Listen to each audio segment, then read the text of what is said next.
The Jewish Channel's Week in Review.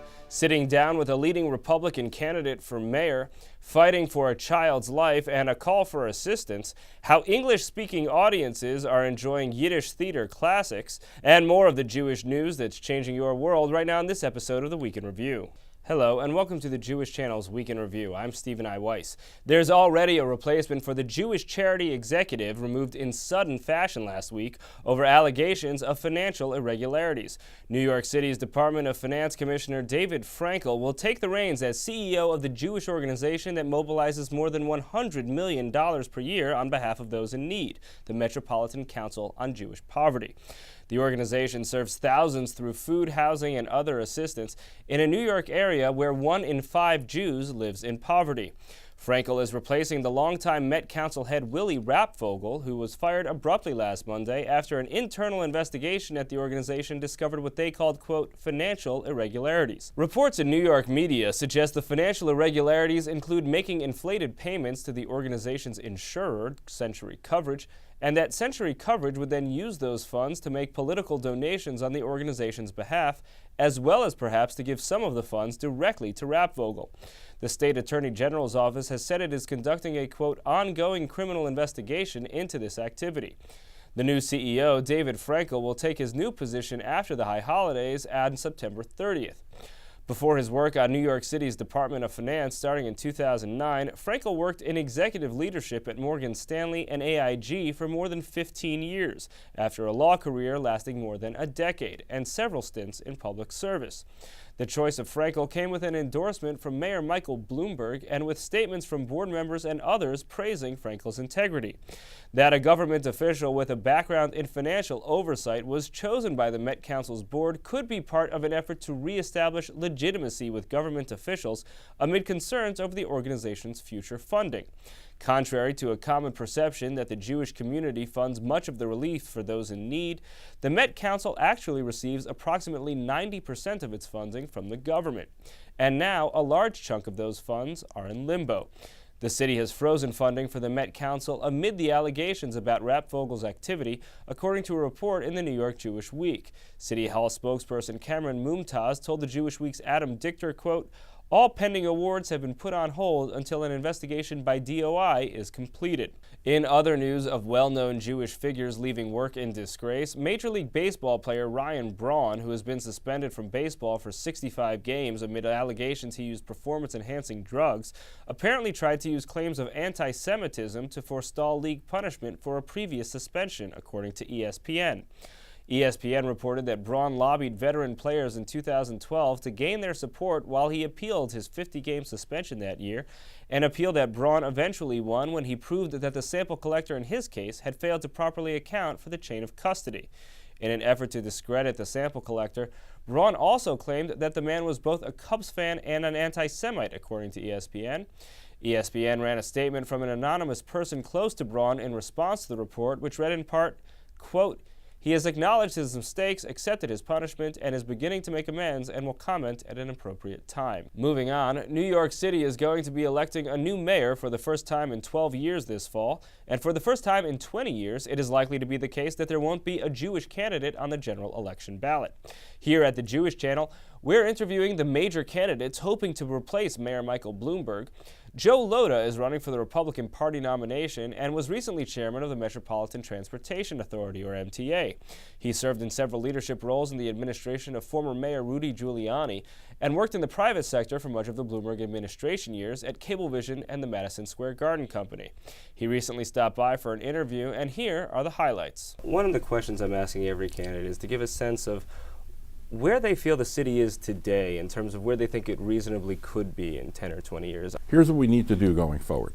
We need to continue to diversify our economy. We need to be able to continue to create not just jobs, but great jobs in the city. The next mayor is going to reap all of the investment that Mike Bloomberg has made in the high-tech and the biotech industries. We need to continue that. We need to diversify our economy, not just rely on Wall Street, but really to have multiple industries in the city of New York. What kind of Republican are you? In what ways, what does the Republican Party represent in terms of positions and issues for you? Right. I'm a little bit different than most Republicans, especially on the national level. I'm a lot more moderate or progressive on social issues, and I am clearly on immigration issues as well. I believe, I have a streak within me that says, we need to get the government out of our bedroom, out of our lives. Out of our soda cups? I don't agree with the mayor on banning. I'm fiscally conservative. I think the government we shouldn't be raising taxes any more than we have raised them already. We've got some of the highest taxes in the country. I think we need to do everything to spend the people's dollars as best we possibly can. No matter who's elected to replace Michael Bloomberg, what would be your greatest concern about a shift in direction from the current mayor? I can tell you I want to continue his racial harmony approach. I want to do it through communication and enhanced communication.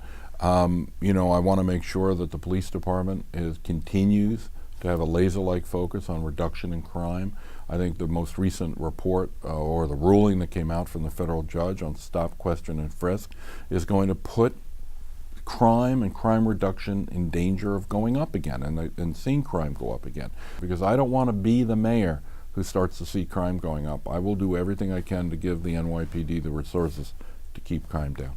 One issue that is probably the only uniquely Jewish issue in this election is the issue of Matzitza B'Peh. It's a circumcision tradition that the mayor's office for the past 7-8 years has worked to stop, or rather his health departments have worked to stop. Mm-hmm. What is your anticipated policy regarding this issue? I think the health department has been heavy-handed in their approach. I would like to make sure that the parents are aware of the risks. They don't have to sign anything. They're just given a piece of paper to be aware of the risks, and then they make a choice for themselves as to what they want to do. It's as simple as that. There is no way that government should interfere with religion and the rituals that are involved in religion. I think it's against the Constitution to do that. I have very different points of view about what but it hasn't been found unconstitutional yet. No, it hasn't. But the idea that a government can come in and tell someone's religion, you can't do something, that's not correct. That's really not correct. Housing affordability is probably the number one issue for the largest number of New Yorkers across the board, from working class to middle class to upper class. Mm-hmm. What do you see as policies that could be done to create more supply of housing, more affordable housing? What we need to do is be able to create a program where we provide tax abatements to developers so that in the process of building a building, it's not just all market rate housing.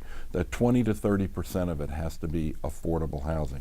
So that's one way in which we expand the market. The second thing I want to do is work with the state of New York and trying to find any one of its agencies or authorities that have surplus property. I know for a fact that the Long Island Railroad, part of the MTA, has surplus properties in Queens and in Brooklyn. I want that property. I want to use it and give it to developers, whether for-profit or not-for-profit, to build affordable housing. You can see the full interview with Joe Lhota, as well as those with other leading candidates for New York Mayor, in the Interviews category under TJC Original Series on the Jewish Channel On Demand on cable. And now, the parents of a child battling for his life are reaching out to the community in the hope of raising funds for his treatment, which is now possible after a long search for a bone marrow donor match was successful. Christian Needon has that story. Idon Zablocki is like a lot of other 14-month-old kids. He likes to play and laugh and is very curious. But these days, Idon can't play with other children, only with his parents, because his immune system can't protect him.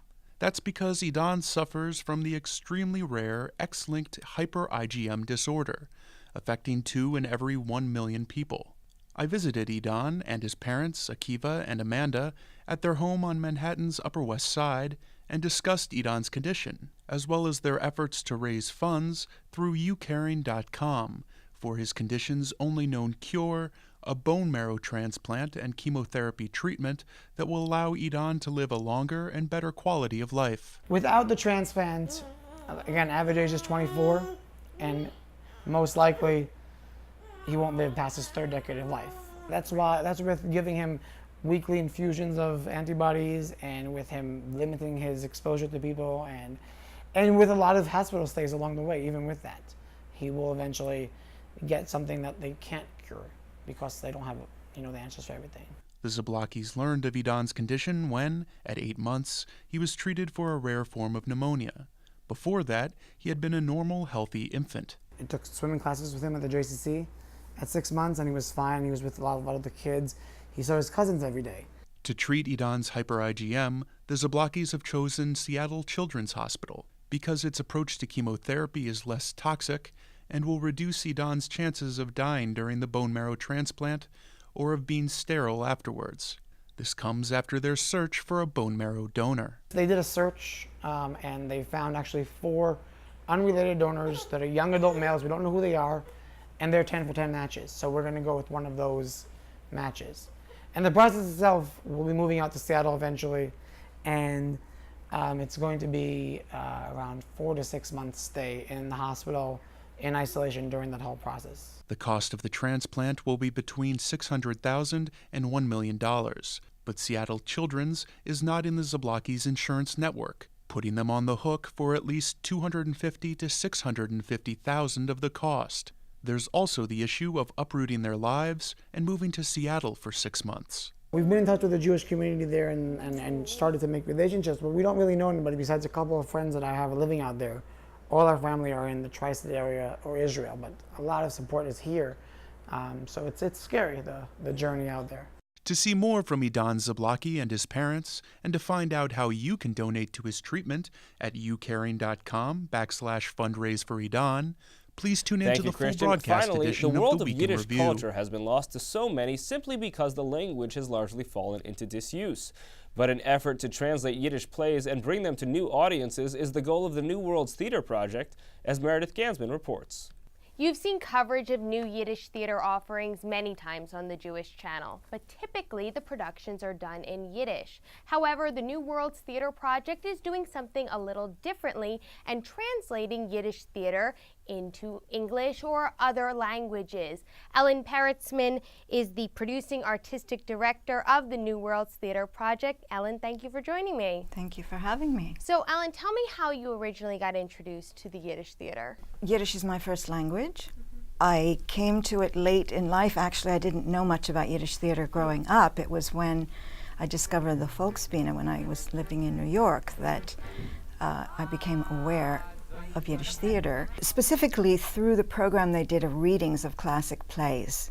Yes, they were all in Yiddish, but this was a literature that I found really rich, and I was amazed by it, and I thought more people should know about these plays. What were some of those themes in the original Yiddish plays that you saw, the older Yiddish plays that you saw that spoke to you on that universal level? And we did a reading of the Yiddish King Lear, which is essentially essentially the retelling of Shakespeare's story, slightly different, and it has a happy ending, or in some versions, because a lot of these plays, when they were written, had one ending, and then people decided to give them a happy ending. So I think the happy ending in that play is that the daughter becomes an ophthalmologist and she cures her father's blindness, something like that. Wow, very Jewish. Yeah. But it was the idea that there were ideas in these plays, and that it wasn't just vaudeville, as I always thought Yiddish theater was. What was the process of adapting these plays into English? It's more than just translating them, right? Well, any translation is an adaptation. Because you can never translate exactly what's on the page. Any language, from Italian, from Spanish, from Russian, it's got a different cultural context, it's got different semantic context. For more from the New Worlds Theater Project, tune into the full broadcast version of the Week in Review. Thank you, Meredith. That's all for this week. From all of us here at the Jewish Channel, be well. The Jewish Channel is available on cable. Time Warner Cable Channel 528, IO Optimum Channel 505, RCN Channel 268, Bright House Channel 330, Verizon Fios Channel 900, Cox Cable Channel 1, Frontier Communications, and on Comcast in the on-demand menu under Premium Channels. For more information, visit tjctv.com.